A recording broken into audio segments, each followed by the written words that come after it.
രാഹുൽ മാങ്കൂട്ടത്തിനെ നിയമസഭയിൽ നിന്ന് അദ്ദേഹത്തിനെ പുറന്തള്ളാനുള്ള നീക്കം അത് നടക്കില്ല എന്നാണ് ഞാൻ കരുതുന്നത്. കാരണം അദ്ദേഹത്തിൻ്റെ പോലെ തന്നെ ആരോപിക്കപ്പെട്ട ആരോപിതരുള്ള പലരും MLA-മാരും ഇപ്പോഴും അസംബ്ലിയിലുണ്ട്. അതുകൊണ്ട് അങ്ങനെ ഒരു ആരോപണം നിലനിൽക്കും കുറ്റക്കാരനാണെന്ന് പറഞ്ഞ് ശിക്ഷയുണ്ടെങ്കിൽ മാത്രമേ അവർ അസംബ്ലിയിൽ നിന്ന് അദ്ദേഹത്തിനെ പുറത്താക്കാൻ കഴിയുള്ളൂ. അത് പുറത്താക്കിയാൽ അത് നിയമവിരുദ്ധം തന്നെയാണ് ഇപ്പോഴത്തെ സ്റ്റേജിൽ. പക്ഷെ പുറത്താക്കിയ ഇപ്പോൾ ആന്റണി രാജു MLA അനർഹനായി, അദ്ദേഹത്തിന് ശിക്ഷയുള്ളത് കൊണ്ടാണ്. അതേസമയത്ത് ശിക്ഷ ലഭിക്കാതെ ഇത് ആരോപണമുള്ള 2-3 MLA-മാർ ഇപ്പോഴും അസംബ്ലിയിലുണ്ട്. അപ്പോൾ അതേ രീതിയിൽ രാഹുൽ മാങ്കൂട്ടത്തിനെ കണക്കാക്കാൻ പറ്റുള്ളൂ. അവിടുന്ന് സ്പീക്കർ വിചാരിച്ചാലും അല്ലെങ്കിൽ അത് അസംബ്ലിയിലുള്ള എല്ലാ MLA-മാരും കൂടെ തീരുമാനിച്ചായാലും ശരി, അദ്ദേഹത്തിനെ പുറത്താക്കുന്നത് നിയമവിരുദ്ധമാണ്. അത് സാധ്യത വളരെ കുറവായിട്ട് തന്നെയാണ് ഞാൻ കാണുന്നത്. അങ്ങനെയാണെങ്കിൽ അസംബ്ലിയിലുള്ള 2-3 പേരും കൂടെ പുറത്താക്കണം. കോൺഗ്രസ് പാർട്ടിയിൽ നിന്ന് പുറത്തായതിന് പിന്നാലെ MLA സ്ഥാനവും നഷ്ടപ്പെടാൻ പോവുകയാണോ രാഹുൽ മാങ്കൂട്ടത്തിലിന്? അങ്ങനെയാണ് നിയമസഭാ സ്പീക്കറുടെ നീക്കങ്ങൾ കാണുമ്പോൾ തോന്നുന്നത്. രാഹുൽ മാങ്കൂട്ടത്തിൽ MLA-ക്കെതിരെ അയോഗ്യതാ നടപടിക്ക് നിയമോപദേശം തേടുമെന്നും തുടർച്ചയായി പരാതികൾ വരുന്ന സാഹചര്യത്തിൽ രാഹുൽ MLA സ്ഥാനത്ത് തുടരുന്നത് തെറ്റായ സന്ദേശം നൽകുമെന്നും സ്പീക്കർ പറഞ്ഞു കഴിഞ്ഞു. വിഷയം എത്തിക്സ് ആൻഡ് പ്രിവിലേജസ് കമ്മിറ്റി പരിശോധിക്കും. ബജറ്റ് സമ്മേളനത്തിൽ തന്നെ ഇതുണ്ടായേക്കും. 3ാമത്തെ ബലാത്സംഗ കേസിൽ രാഹുലിനെ പാലക്കാട്ടെ ഹോട്ടലിൽ നിന്ന് പ്രത്യേക സംഘം കസ്റ്റഡിയിലെടുത്തതിന് പിന്നാലെ അറസ്റ്റ് ചെയ്ത് ഇപ്പോൾ ജയിലിൽ അടച്ചിരിക്കുകയാണ്. അതിനുശേഷമാണ് അയോഗ്യതാ നടപടിക്ക് നിയമോപദേശം തേടുമെന്ന് സ്പീക്കർ AN ഷംസീർ പറഞ്ഞിരിക്കുന്നത്. തുടർച്ചയായി സ്ത്രീപീഡന കേസുകൾ നേരിടുന്ന രാഹുൽ മാങ്കൂട്ടത്തിൽ MLA-യുടെ പേരിൽ എന്ത് നടപടിയെടുക്കണമെന്ന് നിയമസഭയ്ക്ക് തീരുമാനിക്കാം. കേസുകളുടെ പേരിൽ കേരള നിയമസഭ ആരെയും അയോഗ്യനാക്കിയ ചരിത്രമില്ല. പക്ഷേ അതിനുള്ള അധികാരം സഭയ്ക്കുണ്ട്. അധാർമിക പെരുമാറ്റ രീതി, നിയമസഭാംഗത്വം എന്ന പദവി ഉപയോഗിച്ചുള്ള അഴിമതി, ധനസമ്പാദനം തുടങ്ങിയ ഗുരുതരമായ കുറ്റകൃത്യങ്ങളിൽ ഏർപ്പെട്ടാൽ അംഗത്തെ പുറത്താക്കാൻ സഭയ്ക്ക് അധികാരമുണ്ട്. രാഹുൽ ഇപ്പോൾ കോൺഗ്രസിൽ നിന്ന് പുറത്താണ് എന്ന് പ്രതിപക്ഷ നേതാവ് VD സതീശൻ പരസ്യമായി വ്യക്തമാക്കിയതോടെ പാർട്ടിയുടെ പരിരക്ഷയും ഉണ്ടാവാനിടയില്ല. പരാതികൾ പലതവണ ഉയർന്നിട്ടും MLA സ്ഥാനത്ത് തുടരുകയാണ് എന്നത് തെറ്റായ സന്ദേശമാണ് എന്ന് സ്പീക്കർ പറയുന്നു. 2 രീതിയിൽ സഭയ്ക്ക് നടപടി സ്വീകരിക്കാം. ഒന്ന്, സ്പീക്കർക്ക് സ്വന്തം നിലയിലോ ആരുടെയെങ്കിലും പരാതിയുടെ അടിസ്ഥാനത്തിലോ പ്രശ്നം പരിശോധിക്കാൻ എത്തിക്സ് കമ്മിറ്റിയെ ചുമതലപ്പെടുത്താം. സമിതി ശുപാർശ ചെയ്താൽ നടപടിയിലേക്ക് പോകാം. ഇതിനായി സഭാനാഥനായ മുഖ്യമന്ത്രി പ്രത്യേകം പ്രമേയം അവതരിപ്പിക്കും. അത് പാസാക്കി അംഗത്തെ പുറത്താക്കുന്നതടക്കമുള്ള നടപടിയെടുക്കാം. 2ാമത്തെ രീതി, സ്പീക്കർക്ക് MLA-മാരുടെ പ്രത്യേക സമിതി രൂപവൽക്കരിക്കാം. അതിന്റെ ശുപാർശയനുസരിച്ച് സഭാനാഥന്റെ പ്രമേയത്തിന്റെ അടിസ്ഥാനത്തിൽ നടപടിയെടുക്കാം. ഇത് എങ്ങനെ, എപ്പോൾ എന്നിവയിൽ സ്പീക്കർക്ക് ഉടൻ തീരുമാനമെടുക്കാം എന്നാണ് മനസ്സിലാക്കുന്നത്. കേസുകളുടെ പേരിൽ കേരള നിയമസഭ ആരെയും അയോഗ്യനാക്കിയ ചരിത്രമില്ല എന്ന് നേരത്തെ സൂചിപ്പിച്ചിരുന്നു. എന്നാൽ മറ്റ് സംഭവങ്ങളിൽ നിയമസഭ അയോഗ്യതയ്ക്ക് മുതിർന്നിട്ടുണ്ട്. 2015 മുൻമന്ത്രി KR ഗൗരിയമ്മയ്ക്കെതിരെ മോശം പരാമർശം നടത്തിയ PC ജോർജ് MLA-യെ എത്തിക്സ് കമ്മിറ്റി ശുപാർശയുടെ അടിസ്ഥാനത്തിൽ നിയമസഭ ശാസിച്ചിരുന്നു. PC ജോർജിന് വീണ്ടും 2018 ബിഷപ്പ് ഫ്രാങ്കോ മുളയ്ക്കൽ കേസിൽ കന്യാസ്ത്രീയെ അധിക്ഷേപിച്ച സംഭവത്തിലും ശാസന വന്നു. അന്ന് നിയമസഭാ സ്പീക്കറായിരുന്ന P ശ്രീരാമകൃഷ്ണനാണ് വിഷയം നിയമസഭ എത്തിക്സ് കമ്മിറ്റിക്ക് വിട്ടത്. കൊച്ചിയിൽ കാറിൽ ആക്രമിക്കപ്പെട്ട നടിക്കെതിരെ നടത്തിയ അപകീർത്തികരമായ പരാമർശങ്ങളുടെ പേരിൽ സ്പീക്കർ ശ്രീരാമകൃഷ്ണൻ തന്നെ ജോർജിനെ ശാസിച്ചിട്ടുണ്ടായിരുന്നു. എന്നാൽ അംഗത്തിന് അയോഗ്യത നൽകിയ സംഭവങ്ങൾ പാർലമെന്റിൽ ഉണ്ടായിട്ടുണ്ട്. 2005 മൻമോഹൻ സിംഗ് നയിച്ച UPA സർക്കാരിന്റെ കാലത്ത് പാർലമെന്റിൽ ചോദ്യമുന്നയിക്കാൻ കോഴ വാങ്ങിയ കേസിൽ 11 MP-മാരെ അയോഗ്യരാക്കിയിരുന്നു. ഒരു സ്വകാര്യ ചാനൽ നടത്തിയ ഒളിക്യാമറ ഓപ്പറേഷനിൽ കുടുങ്ങിയതാണ് MP-മാർ. വ്യവസായികൾക്ക് വേണ്ടി പാർലമെന്റിൽ ചോദ്യങ്ങൾ ഉന്നയിക്കാൻ MP-മാർ പണം വാങ്ങുന്നത് ക്യാമറയിൽ റെക്കോർഡായി. അതിലാണ് പാർലമെന്റ് നടപടിയെടുത്തത്. പിന്നീട് 2024 മറ്റൊരു തരത്തിലുള്ള ചോദ്യക്കോഴ ആരോപണം നേരിട്ട തൃണമൂൽ കോൺഗ്രസ് MP മെഹുവ മൊയ്ത്രയെയും പാർലമെന്റ് പുറത്താക്കി. പാർലമെന്റിൽ ചോദ്യമുന്നയിക്കാൻ വ്യവസായിയായ ദർശൻ ഹിരാനന്ദാനിയിൽ നിന്ന് പണവും പാരിതോഷികങ്ങളും മെഹുവ കൈപ്പറ്റിയെന്നും മെഹുവയുടെ പാർലമെന്റ് ലോഗിൻ ID-യും പാസ്വേഡും ദുരുപയോഗം ചെയ്യപ്പെട്ടു എന്നുമായിരുന്നു ആരോപണം. ആരോപണങ്ങൾ ശരിവെച്ച എത്തിക്സ് കമ്മിറ്റി കേന്ദ്ര ഏജൻസികളുടെ അന്വേഷണത്തിനാണ് ശുപാർശ ചെയ്തത്. ഗുരുതരമായ പിഴവാണ് മെഹുവയിൽ നിന്നുണ്ടായത് എന്ന് ചൂണ്ടിക്കാട്ടിയ എത്തിക്സ് റിപ്പോർട്ടിനെ തുടർന്ന് മെഹുവയെ പുറത്താക്കാൻ പ്രമേയം വരികയും ഇത് ശബ്ദ വോട്ടോടെ ലോക്സഭ പാസാക്കുകയുമായിരുന്നു. മാങ്കൂട്ടത്തിലിന്റെ കാര്യത്തിൽ ഇനി എന്ത് സംഭവിക്കുമെന്നാണ് ഏവരും ഉറ്റുനോക്കുന്നത്.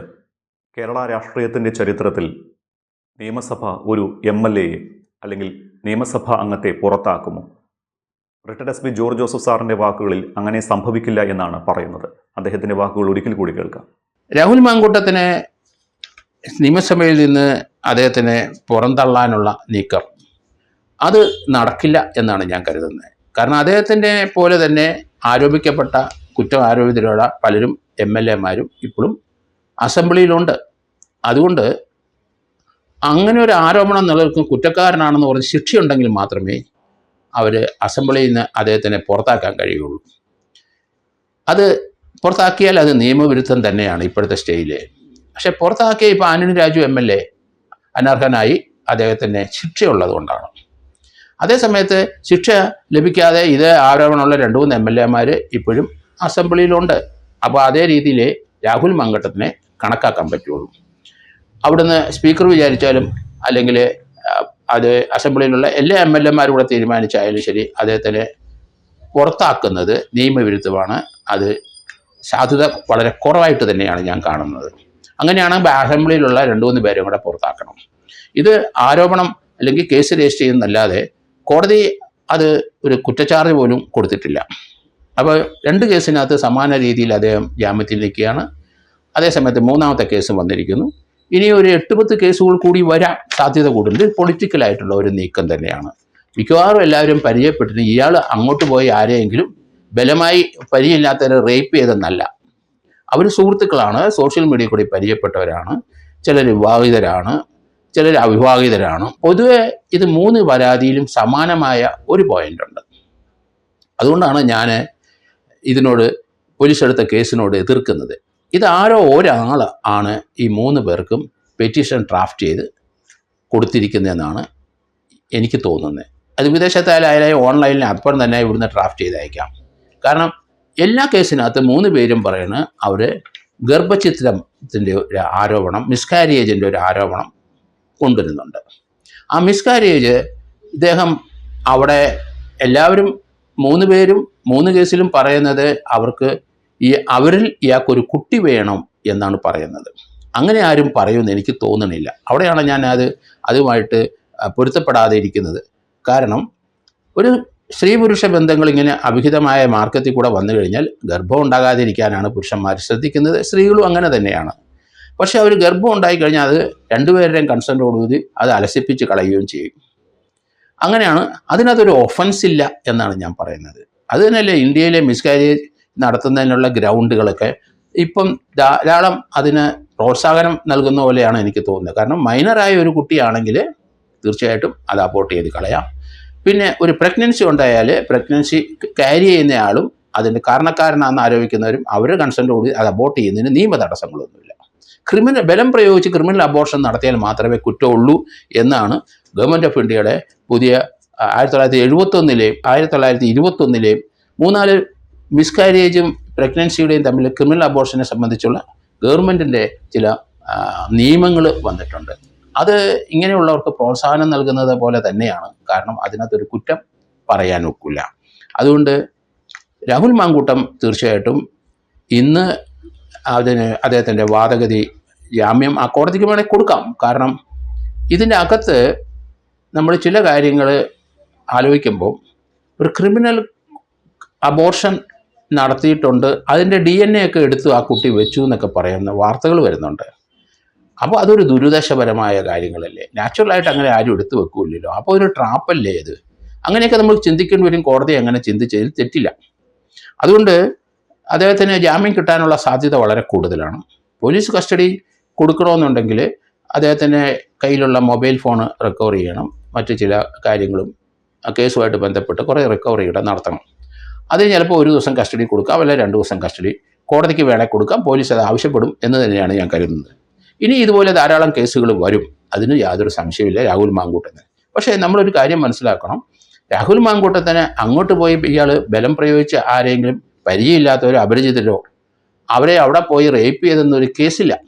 പക്ഷേ സോഷ്യൽ മീഡിയയെ പരിചയപ്പെട്ടവരും വിവാഹിതരായാലും ഇദ്ദേഹത്തിനെ ആകർഷിച്ച് അവരുമായിട്ട് പരിചയപ്പെടുകയും പിന്നീട് അവരുമായിട്ടുള്ള സെക്ഷൽ ആയിട്ടുള്ള ഒരു ബന്ധം ഉണ്ടാകുമ്പോൾ അതൊരു റേപ്പിൻ്റെ പരിധിയിൽ ആണെന്ന് പറയാനൊക്കില്ല. അവിടെയാണ് കോടതി പല കാര്യത്തിലും ഇദ്ദേഹത്തിന് ജാമ്യം കൊടുക്കുന്നത്. ഇവിടെ അത് തന്നെ സംഭവിച്ചിരിക്കുന്നത്. അദ്ദേഹം അങ്ങോട്ട് പോയി ബലം പ്രയോഗിച്ച് പരിചയമില്ലാത്തവർ, ആരെ പരിചയമുള്ളവർ അങ്ങോട്ട് പോയി ബലം പ്രയോഗിച്ച് റേപ്പ് ചെയ്തെന്നുള്ള ഒരു ആരോപണം ഇല്ല. പരിചയത്തിൻ്റെ പുറത്ത് രണ്ടുപേരും സുഹൃത്തുക്കളായി, സോഷ്യൽ മീഡിയയിലുള്ള സുഹൃത്തുക്കളായി, പിന്നീട് അവർ തന്നെ അവരുടെ വസതിയിൽ ഇദ്ദേഹത്തിനെ ക്ഷണിക്കുകയാണ്. അപ്പോൾ അതുകൊണ്ട് അത് വ്യത്യസ്തമായിട്ട് മാത്രമേ ചിന്തിക്കാൻ കഴിയുള്ളൂ. അതുകൊണ്ടാണ് രാഹുൽ മാങ്കൂട്ടത്തിൻ്റെ പോലത്തെ ഒരു കേസ് വന്നു കഴിയുമ്പോൾ അത് എല്ലാവരും അയാളെ ഭത്സിക്കുന്ന പോലെ എനിക്ക് ഭത്സിക്കാൻ കഴിയുന്നില്ല. നിയമപരമായ കാര്യങ്ങളിൽ ചിന്തിക്കുമ്പോൾ പല പല ലൂപ്പുകളും അതിനകത്തുണ്ട്. അദ്ദേഹത്തിന് അതിൽ നിന്ന് രക്ഷപ്പെടാം. അതുകൊണ്ടാണ് ഞാൻ പറയുന്നത് 5-10 കേസ് കൂടെ അദ്ദേഹത്തിൻ്റെ പൊളിറ്റിക്കലായിട്ടായതുകൊണ്ട് ധാരാളം ആൾക്കാർ ഇനിയും വരും ഇതുപോലെ പരാതിയുമായിട്ട്. അതുകൊണ്ട് അതിനെ പേടിക്കേണ്ട. അദ്ദേഹം സധൈര്യം ഇത് നേരിടുന്നുണ്ട്. ഇനിയും ധാരാളം വരുമെന്ന് ഞാൻ പറയുന്നത് അതുകൊണ്ടാണ്. സധൈര്യം നേരിടുക. അതിനുശേഷം പാർട്ടിയിൽ നിന്ന് വെളിയിലേക്ക് ഒരു MLA സ്ഥാനം ഈ കാലാവധി കഴിയുന്നിടം വരെ അദ്ദേഹം അസംബ്ലി തന്നെ ഉണ്ടാവും. കാലാവധി കഴിഞ്ഞ് അദ്ദേഹത്തിന് സീറ്റ് കൊടുത്തില്ലെങ്കിൽ തീർച്ചയായിട്ടും പാലക്കാടോ അല്ലെങ്കിൽ പത്തനംതിട്ട ജില്ലയിലോ ഇൻഡിപെൻഡൻ്റ് ആയിട്ട് അദ്ദേഹം ജയിക്കുകയും ചെയ്യും എന്ന് തന്നെയാണ് ഞാൻ കരുതുന്നത്.